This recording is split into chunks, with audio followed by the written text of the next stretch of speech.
Welcome back. 5:13 on this Tuesday. It is Valentine's Day, which means a day when we are surrounded by constant reminders of love. And for some people, it's a reminder of what might be missing in their life.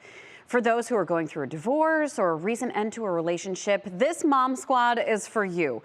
We talk with Dr. Neeta Bhushan, a mental health expert and author of a new book called That Sucked, Now What? And she talks about what she did the Valentine's Day after her divorce. Quite a few years ago, I went to Bali, and now, mind you, nobody needs to go to Bali to do this, but I decided to marry myself. And it was very much like eat, pray, love. And it was on the southern tip of the island, facing kind of the Indian Ocean. And this marked the promise to myself that I would always put my needs in this container first. And I would always remember my truth. I would always remember my voice. I would always remember that if I wanted certain characteristics in a person, that I needed to be those characteristics. Neeta also talks about the importance of surrounding yourself with your closest friends on holidays like Valentine's Day. We're talking about Galentine's Day. She says that is a real thing.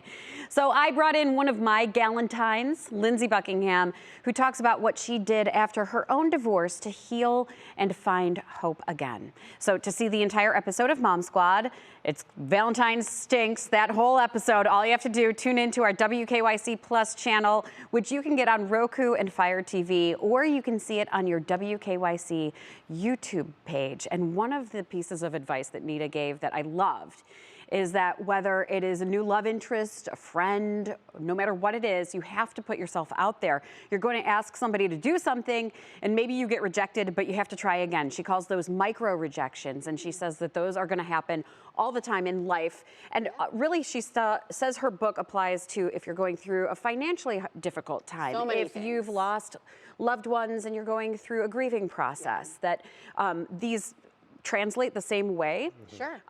Grief is grief. Grief is grief, no matter what, if it's the end of a relationship, if it's whatever hard time, you know, maybe you've lost a job.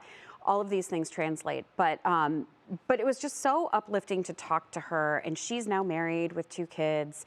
We talked to Lindsay, who has moved on. She's married to a wonderful man. So it was a really powerful, insight. Yeah. By 2 people who have been through, you know, the bottom. Felt like they were at rock bottom, and then but climbed to the mountains up again. Exactly. Yeah. I know for me personally, anytime I went through something rough like that, I look at where I am now and I think back that helped me become the person I am. So even though you're going through a rough time at that point, look at the other side of it. And sometimes it's hard in the moment, but you have to realize that it is building you and strengthening you as a human being. Yeah, absolutely. Right? Love the name of the book and I know. your episode as well. And you know what I love most? That she married herself. Exactly. And I think that that's a lesson, men and women. We all need to put ourselves first, and it's not selfish. That's the thing. We all get caught up in that's selfish, but it's not. No, go out, take a walk today. I was thinking about the forecast, like if you're having a hard time. Take a walk and be in love with yourself. This afternoon.